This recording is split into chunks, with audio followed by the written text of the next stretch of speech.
Ibu yang dimuliakan Allah Subhanahu wa taala, kita dapat kembali lagi berkumpul sama-sama di masjid takwa kita ini.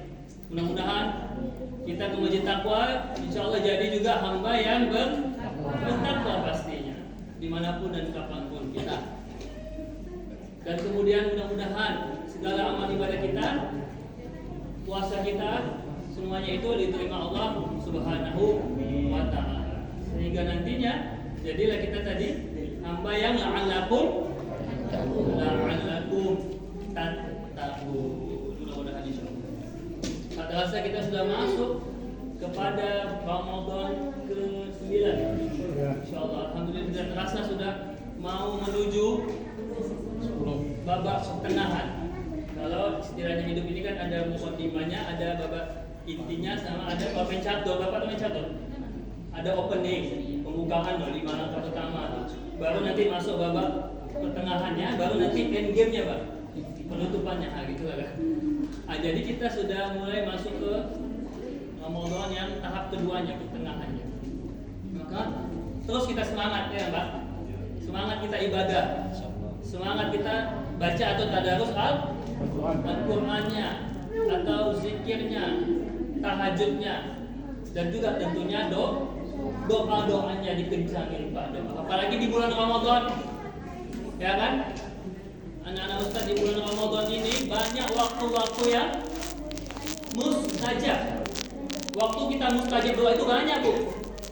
Salah satunya dimulai dari kita sahur. Ketika ibu sahur, ya, adik-adik semuanya, waktu kalian sahur, coba kalian berdoa atau sebelum sahur kalian berdoa kepada Allah, ya kan? Kalau bisa itu minimal kata Nabi, walaupun misalnya nggak sempat sahur, kesiangan, paling tidak kata Nabi minimal kita minum air, walau dengan air aja seteguk. Tapi kalau bisa kita juga makan sahur, Bu, ya. Sahur ibu tadi pagi. Sahur lah ya, sahurkan bukan ya. Nah, jadi dengan sahur itu dapat keberkahan. Ya, Bu. Jadi sebelum sahur itu kita berdoa kepada Allah. Apalagi kalau ibu masak untuk anak-anaknya atau suaminya atau minimal menghidangkan makanan, itu pahalanya, Bu. Pahalanya subhanallah. Udah mungkin sama kayak tahajud. Insya Allah, Pak. Apa kata Allah di Quran, wa bil ashari yastaghfirun, bahwa di waktu sahur itu hamba-hamba yang bertakwa, apalagi dekat masjid takwa, sholatnya masjid takwa, dia beristighfar kepada Allah. Itu di Quran. Di jam-jam mulai jam berapa itu? Kita anggaplah jam 3, setengah 3 sampai jam 4 lah.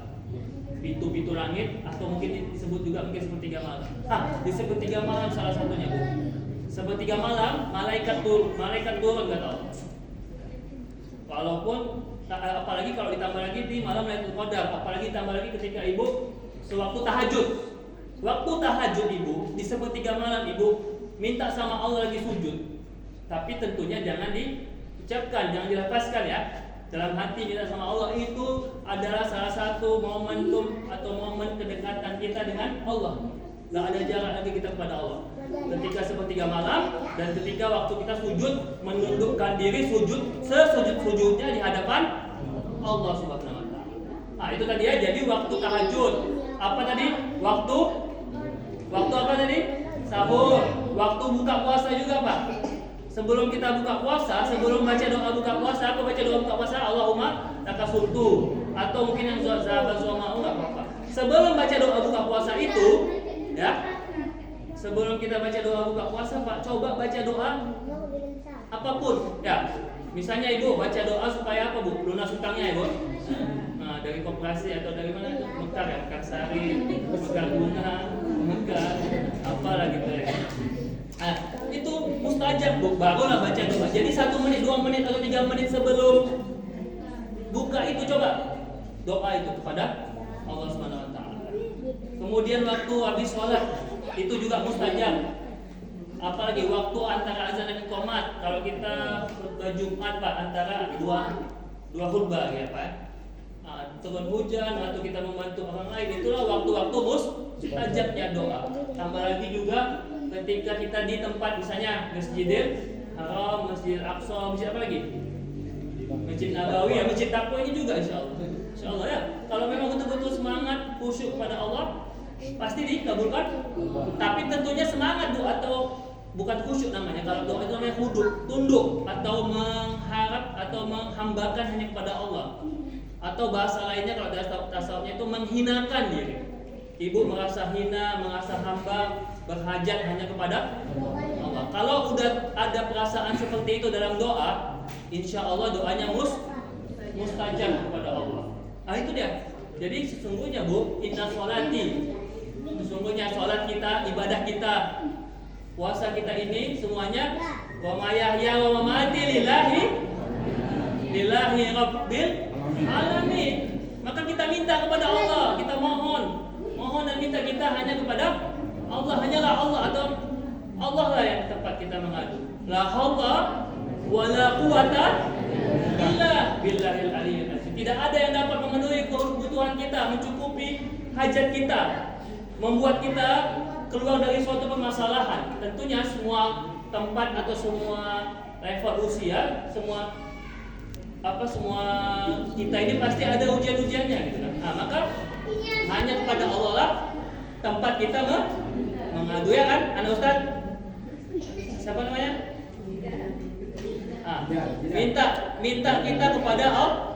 Anak-anak ujiannya apa? Anak-anak ujiannya mungkin dibully ya, atau mungkin kesulitan belajar ya, atau waktu kecil kesulitannya berjalan, apalagi kesulitan untuk membaca, main-main layangan. Masing-masing ada kesulitannya, maka kita semuanya kembalikan kepada apa kata Allah, fal yastajibu li wal yu'minu bi. Maka kembalikan kepada Allah, atau kita jadikan Allah itu di atas segala. Allah is number one. Dialah Allah atau Allahu yuhyi wa yumitu wa huwa ala kulli syai'in qadir, atau Allahu yarzuqu may yasha. Allah lah yang tempat kita meminta iyyaka na'budu wa iyyaka nasta'in. Maka jangan sekali-sekali Bu, Pak, ya, jangan ya Dek, putus atau malas, lalai dalam berdoa. Sehari aja atau sekali aja kita lalai, malas, gak semangat dalam berdoa, itu lama-lama kesannya nanti tidak sungguh-sungguh, tidak serius, tidak tadi menghambakan diri kita kepada Allah, tidak ada ketepautannya. Nanti lama-lama pun Allah merasa kita Ustaz Sandi ini kayaknya gak semangat ini ya. Ustaz Sandi, siapa namanya tadi? Jidan, perhatikan Ustaz ya. Kalau memang mau dengar sini, kalau enggak gantikan Ustaz. Yuk, Ustaz mau dengar ceramahnya tadi. Ya Jidan. Kalau memang kita nggak semangat, nggak sungguh-sungguh doa, sehari aja kita malas doa, kesannya nanti Allah menganggap kita nggak betul nih, nggak butuh dia kepada udara, Allah pun tidak akan mau atau tidak open juga kepada kita.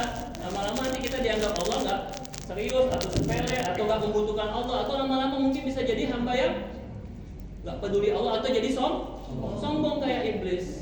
Apa kata Allah? Iblis, kamu sujud hormat kepada Nabi Adam, nggak mau dia. Ibu disuruh Allah udhuni kata Allah. Atau falyastajibu tadi. Doa kepadaku, tinggal minta aja ibu, minta kepada Allah.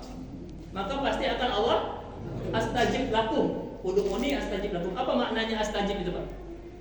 Astajib itu Allah kabulkan, jangan salah, bukan dikabulkan ternyata. Maknanya kalau pakai bahasa Arabnya ajaba yujibuni, jawab. Kan bahasa Indonesianya ada tuh, jawab itu dari bahasa Arab. Astajib itu Allah respon, Allah perhatikan. Kalau tidak di dunia dibalas Allah, kalau tidak dibalasnya di dunia, Pak, balasnya di akhirat. Atau kalau nggak hari ini, minggu depan, tahun depan. Kenapa nggak dikabulkan Allah? Bisa jadi, misalnya kalau Allah kabulkan, ibu minta Alphard, ibu minta mobil apa? Misalnya ibu mau naik mobil apa, punya mobil apa, dikasihlah Allah misalnya. Kayak mana Bu, pajaknya aja setahun udah dapat ibu kereta Vario, Mio, Genio satu baru kan. Baru pajaknya belum, nanti minyaknya, apalagi Pertamax siapa namanya di ini kan. Ya susah Bu, nggak bisa. Atau kan Ustaz Rizky atau siapa di sini kan mau minta kereta apa, H2 Ducati CBR 205.000 cc ya, 250. Kalau dikasih Allah lah, pening lah kita kenapotnya ya kan Pak. Kemudian nanti dia jadi geng motor pula ya kan, bina 7 tahun ya, geng motor itu kan. Nauzubillah. Atau Bapak minta uang 100 juta Pak, atau 100 miliar. Minta uang Pak, mau minta uang sebanyak itu mau apa Bapak ya? Mau kawin lagi, mau nikah lagi ya Bu? Untung lah nggak dikasih banyak uang Bu kan gitu. Tapi kan nggak apa-apa juga Bang, kalau istri tua merajuk balik ke istri muda kalau astagfirullah. Maka itulah doa tadi, saking pentingnya doa tadi. Ketika kita makan lupa baca doa, disuruh Allah atau suruh Nabi juga doa terus di tengah-tengah atau di akhir mau makan, lupa baca doanya. Apa doanya? Kalau kita lupa baca doa di makan tengah-tengah baru ingat atau udah mau habis, baca doanya apa? Bismillahi awaluhu atau awaliha wa akhiriha. Itulah sampai pentingnya doa tadi. Mau makan kita baca doa. Sesudah makan kita baca doa. Kan juga ada lagunya itu. Mau makan teringat padamu, mau minum teringat pada Allah, mau tidur teringat pada Allah. Semuanya hanya Allah, dari Allah untuk Allah dan kembali kepada Allah. Lillahi. Itu tadi mau makan apa doanya? Allahumma barik lana bima razaqtana. Siang makan alhamdulillahillazi at'amana. Bangun tidur juga alhamdulillahillazi ahyana ba'da. Ada enggak dibaca itu? Ada kan? Nah, itulah dia. Apalagi kalau Bapak baca doa mau pergi ke kantor atau kemanapun, bismillahi tawakkaltu atau bismillahi majrih apa? Setiap Bapak pergi, setiap putaran kereta roda itu, ketika sudah baca doa, itu dicatat malaikat sebagai pahala Bapak karena doanya tadi. Nah, seperti itu doa-doa itu. Setiap saat kita berdoa kepada Allah, kita menggantungkan diri kepada Allah. Jadi kalian ini dari kecil ini harus dibiasakan berdoa. Ya kan, mau belajar doa apa? Doa belajar tahu nggak? Bagaimana ilmu kalian mau manfaat, mau dimudahkan Allah kalau tidak baca doa? Apa baca doa belajar? Sebelum belajar ada doanya nggak? Apa doanya? Bisa Rabbi zidni ilma atau bisa Rabbi shrahli, atau kalau di ngaji-ngaji kita Rabbi itu bila apa itu kan Rabbi Islamidina Rabbi Muhammadan Nabiyya wa Rasul. Nah, kembali lagi kita kepada doa. Saking pentingnya doa juga tadi, sampai-sampai definisi sholat itu salah satunya adalah ad-du'a. Makna sholat diantaranya adalah ad-du'a. Bahkan dalam sholat, ketika kita dalam sholat kita Bu, kan ada doanya kan? Nah, itulah doa tadi. Sehingga kita terus berdoa kepada Allah. Apa kata Nabi Muhammad? Coba minta tolong diijabah Allah. Allahumma taqabbal. Tadi kan saya baca juga taqabbal minan du'ana. Ya Allah, Engkau yang Maha menerima taubat kami, wa tub alaina. Ya Allah, terimalah doa kami. Innaka antas sami'ud du'a, innaka antas sami'ul alim. Yakini itu, jangan sampai sedikit pun ragu. Jangan sampai doaku enggak dikabulkan Allah. Enggak boleh kayak gitu, Bu. Kita harus yakini pasti Allah akan menjawabnya. Bisa di dunia atau di akhirat. Kalaupun ibu nanti mau jadi orang kaya, mungkin tidak dikabulkan ibunya, tapi bisa anak ibu atau cucu kita. Dimudahkan Allah hidupnya. Yang penting tetap kita berdoa kepada Allah. Ataupun kalau mungkin belum dikabulkan Allah, Pak, sengaja supaya kata Nabi, Allah ingin kita melihat kita untuk apa? Mendekat kepadanya. Bisa jadi kalau kita udah dikabulkan Allah, kita nggak semangat lagi atau tidak sekhusyuk itu, sebutuh itu kepada Allah. Jadi sengaja Allah tunda. Allah ingin dalam tanda kutip bermesraan dengan. Atau tadi kalau dikabulkan Allah kita, kalau kita jadi orang kaya, takutnya jadi OKB tuh. Nah, orang kaya baru. Tahu Allah itu, jadi sengaja ibu dikasihnya yang sederhana aja, yang sedang-sedang saja, yang penting kita cukup ya kan. Nah, insya Allah mudah-mudahan kita doa kepada Allah diberikan rezeki yang barokah. Allahumma, tadi kan saya doanya Allahumma rzuqna Allah rizqan wa si'an wa rizqan mubarakah. Itulah dia permohonan kita, itulah dia bulan Ramadan ini, momentum kita untuk terus berdoa kepada Allah Subhanahu wa taala. Mudah-mudahan nanti kita dimasukkan Allah ke dalam surganya Allah, hamba-hamba yang beriman. Dan di akhir hayat kita, itu yang paling penting, doa paling penting kita supaya bisa mudah sakaratul mautnya, supaya masuk ke dalam kematiannya atau meninggalnya dalam husnul khatimah. Selalu kita baca itu, Allahumma khtimna akhir hayatina bi husnil khatimah wa la takhtim alaina bisu'il khatimah. Mudah-mudahan terus semangat ibadahnya, semangat dalam doanya. Ya Allah, berikan kami kekuatan untuk bisa menjadi hambamu yang bertakwa. Amin amin ya rabbal alamin. Wabillahi taufiq wal hidayah. Wassalamualaikum warahmatullahi wabarakatuh.